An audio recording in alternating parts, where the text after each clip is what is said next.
Hey, Dave, good to see you, man. Yeah, it's been a couple years. Last time we were together, we were hanging at South by Southwest talking about your first book, Ready Player One. But today it's Ready Player Two, and we're celebrating the publication in the US and the UK. I think it's safe to say this is probably the most highly anticipated fiction book of 2020. It's clearly on track to be a massive hit. I've read it. I'm blown away. It's worth it. Uh, It's worth the wait. I'm excited for people to finally get to read it. With Ready Player 2, we're going to see a lot of great stuff. There's another quest. There's some technical advancements that Halliday left for Wade that could change a lot of things. We've got a lot of action. I think, it's not just the future of the Oasis, it's even a bigger future at stake. Because you're a visionary and you're thinking about VR all the time, I think there may be even hints and advancements there. So there's a lot in this thing coming. It's lots happened since I wrote the first book. I sold it back in 2010, so it's been 10 years, and the whole landscape of VR has changed since then. So there was a lot to take into consideration when I was writing Ready Player Two. The event we did on Roblox in 2018 had 13 million people participate. I Yeah. think it's fair to say this is going to be even bigger. That first Roblox event was amazing, and I heard about it from people all around the world. Were excited about it, and my eldest daughter, had been playing Roblox for years, so it was really exciting to have Ready Player One take over her favorite game for a while and have her compete in the contest. I warned her she couldn't win, which disappointed her, but she still had fun participating. Yeah, I think when we talked at South by Southwest, you hinted a little about your daughter. I'm flattered to hear she's hanging on Roblox in the midst of all that's going on right now. So thank you for sharing that with us. It's been a huge boon for, I think, kids everywhere, just because it's like the Oasis. It's the closest thing to the Oasis that kids have right now. And just being able to jump in to Roblox whenever they get bored and be with their friends and spend time together in a virtual space has been really therapeutic. So you guys are doing good work. So, hey, you're making history with Ready Player 2. Let's roll back to Ready Player 1 because you captured the imagination, I think, of just so many people from so many walks of life. And there was a movie that came out of that, which was also incredible. Does anything stand out for all of us that, fantasize about making movies and being in the movies and working with Spielberg? Does anything stand out from that experience for you? Well, the whole experience stands out. This past year, I've kind of been living in my memories of it. Since I've been in quarantine for a big chunk of the year, I've spent a lot of time thinking about what a great year 2018 was and how it just exceeded all my expectations. Really what you imagine making a movie with Steven Spielberg is it's really like that. It's like a dream come true. And I got to see so many things that were in my book, brought to life, including the stacks, like this idea of stacked trailers that I built in my imagination ended up getting built for real. So that stands out to me. I remember driving towards Leavesden Studio in London and seeing the stacks on the skyline for real, and engineers had built this thing that I had just imagined. When you have this in your imagination and then all of a sudden you see it in the movie in real life, how does that feel? Was it at the point of your imagination, beyond your imagination? Like, how do the two line up there? Well, in my imagination, I don't drill down into all the minute details the way that they do when they make a movie. You have to dress the sets and imagine everything. So I could walk up into any one of these stacks of trailers and go into any trailer, and the whole trailer, looked like somebody lived there. And people were living there. For the few days that we were shooting in the stacks, it was filled with extras who were all, dressed like it was 2045. It was just incredible. It was really a surreal experience. It felt like a dream kind of the whole time I was there. So even looking back on it now, I have to remind myself that all really happened. I know from last time we talked, you're a big Spielberg fan. If we move out of, science fiction into non-science fiction movies, he's got a huge collection there as well. Is there anything that pops out to you like an old favorite of yours? Out of his non-science fiction films, I would say Jaws is probably my all-time. That movie, I remember seeing it and being scared in the movie theater with my parents. Yeah, everyone was. Yeah. Was there anything in that movie that you thought stuck out to you? Favorite line? Anything from it? you're going to need a bigger boat is the line that I always quote all the time. Whenever the tools at hand are not sufficient, that's the quote that I always draw upon. Now that we're getting into Ready Player 2, in a way, you've kind of contributed a bit to the advancement of VR. And is there any way you can think about how you've seen this pan out in almost real life? For us, in the midst of COVID, like I mentioned, we've seen the virtual birthday parties, people trying to connect, younger people trying to figure out how to, work at a distance even. Have you seen any of this come true in your life? Well, yeah, I mean, everything happens, even the news anchors and every host of late night television, everybody's having to do everything from home virtually through the internet, including my daughter who's going to school online, and then also in the evenings she'll hang out with her friends in Roblox and spend time in a virtual space there. Which reminds me, she wanted me to ask you if you could get her a unicorn. I think there's probably like hundreds of different types of unicorns, and now that well. we've opened up the UGC store on Roblox, there are probably people making unicorns. Right on. So absolutely, like, high five to that. A lot of people now are talking about the metaverse, and we've also seen people starting to chat, not just about how we work or how we learn, but how we consume entertainment, how we work together. Ultimately, I think the vision of Ready Player One and Ready Player Two, and thinking about this vision of the metaverse, is all these things we do in real life, we can start to imagine, doing in the metaverse. Have you seen any other pandemic related things going on related to that, or any other metaverse related advancements since you wrote Ready Player One? Yeah, a bunch. So much of what I was just imagining in Ready Player One has since come about. Like the Oculus Quest, I got my Oculus Quest here that I use to hang out in big screen with my friends. There's a VR app called Big Screen where you can hang out in a virtual cinema and with up to like 12 of your friends and all watch a movie together. And afterwards, when you hung out in a virtual space, you really feel like you spent time together. It's really amazing. Yeah, so we did, like the One World Together concert inside of Roblox, and there was this really interesting thing of walking around with friends, then looking up at the screen. I found myself going from in 3D screen to full screen mode back and forth, and I really like looking over to my friend next to me and like watching it together.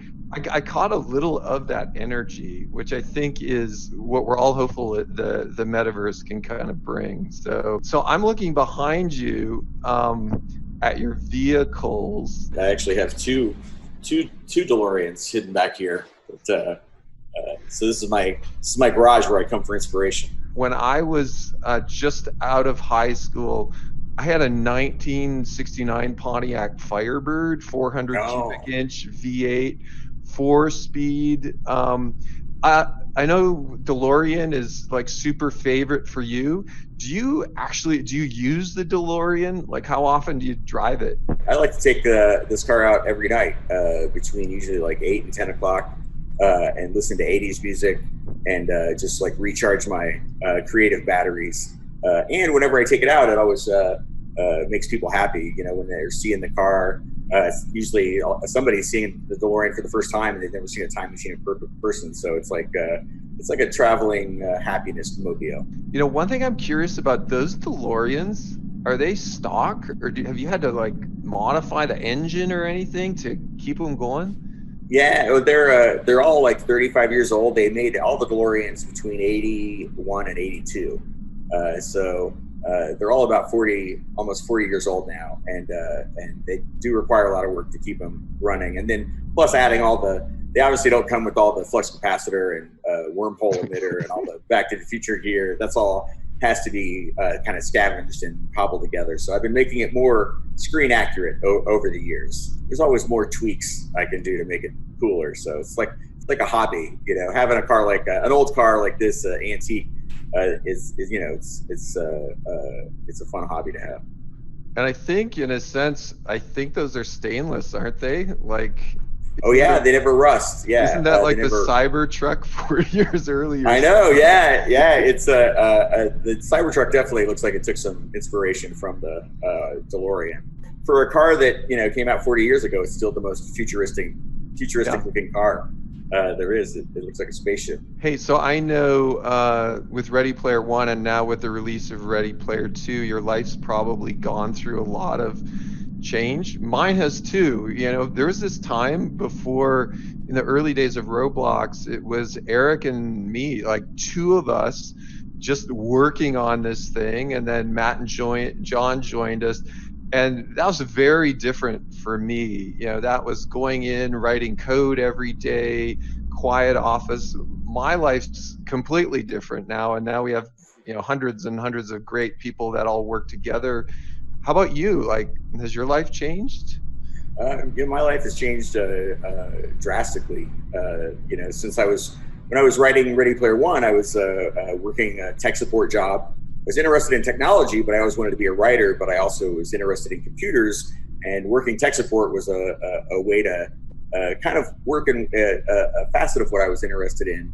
But it was a grueling job where I was on the phone, for 10 hours a day and helping people with their computers. And it wasn't a job that I enjoyed, but because I worked that job, a lot of elements of what I was learning about technology and helping people use computers, and also the job of being a tech support rep, that all worked its way into my novel, into Ready Player One. The way the main character works tech support in the Oasis for a while, and so that was something from my life that ended up informing the story. So even though I didn't enjoy that job at the time, and wished I was working somewhere else, now I'm grateful that I had that job and that experience, because it worked its way into my story. It's like when I was a kid, we lived in a trailer park for a while, which was not fun. And my room was actually the tiny laundry room of the trailer, and it was just for a little while. But that was something that I put into Ready Player One. Wade Yeah. sleeping in the laundry room of his trailer, and Yep. the stacks, and all of that came from this experience in my real life, and then I saw it depicted in a Steven Spielberg movie. So that's something I always like to tell aspiring writers about is, sometimes you're doing a job in your life or you're living somewhere that you're not happy with, but later on that could, help inspire you to write the story that could change your life. So you should kind of embrace those experiences, whatever is going on in your life, and try to put that into your work. And I think there's a lot of optimism, in your books as well around the power of imagination. And in effect, the metaverse is built on imagination. So I always take that as a very Yeah. optimistic thing for all of us that are trying to create, whether it's music or 3D or imagery. Yeah. Hey, and then riffing on Ready Player Two. So the number seven's kind of relevant, and of course we're not in spoiler zone here. But hey, is this random? Is there some significance to this? Like the number three in Ready Player One, three is a magic number. Number seven is a number that comes up a lot in pop culture and in video games. And kind of collecting seven pieces of something is something that would come up in Dungeons and Dragons modules, and also in like Sonic the Hedgehog had seven Chaos Emeralds that were red, yellow, blue, cyan, white, purple, and green. And once you collected all of them, that's what you had to do to, I think, defeat Dr. Eggman and win the challenge. But there are a lot of quests that involve the number seven, and some songs that involve the number seven.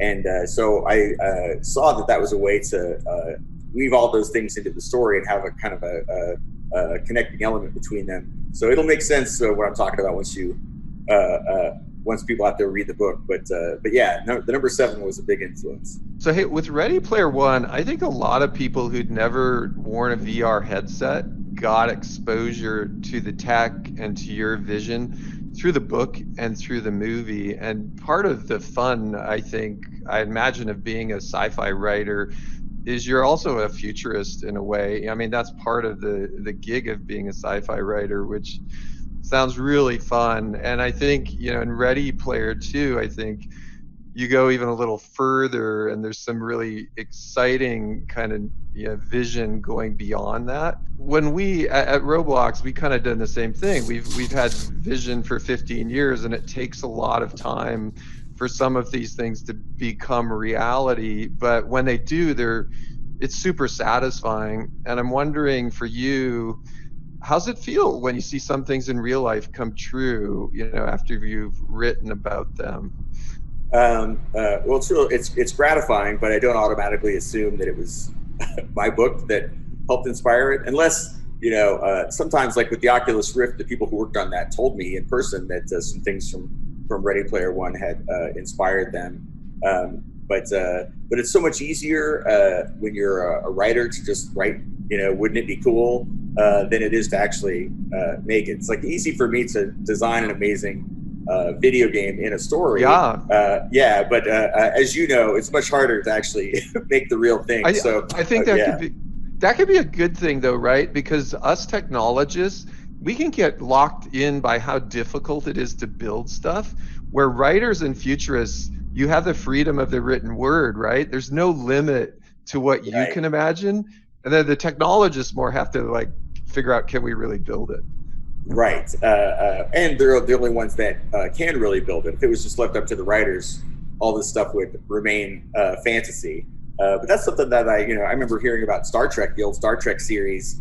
They had those doors that would open automatically. And that's what inspired those doors in grocery stores. Like people at home saw that, and then real engineers went and made it work. So science fiction has always kind of played that role of, extrapolating where our technology might go. But yeah, that's one of the funnest parts of being a science fiction writer, is imagining where the technology will lead us, and then how the technology, once it arrives, is going to affect people's day-to-day lives. I love it, because I think it's the best form of brainstorming, is unencumbered brainstorming, without limit. And I think that's a little bit of what you do in your book. So nice job. Thank you. Almost like we're taking technology and then we go to pop culture at the same time, like in Ready Player One and now Ready Player Two, like you have this amazing intersection of pop culture with a vision of the future. And I think the reader or the movie viewer can almost get a little bit of a vibe of some of the things that have been important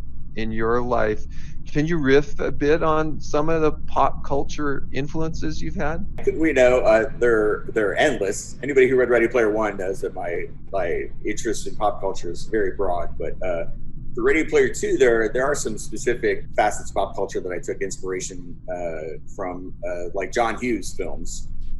Huge fan of John Hughes movies, especially the John Hughes movies that were set in high school. And he created his own fictional high school, Shermer High School. His high school movies took place, like Ferris Bueller's Day Off and Kids in Weird Science, Pretty in Pink. They all went to a version of Shermer High School.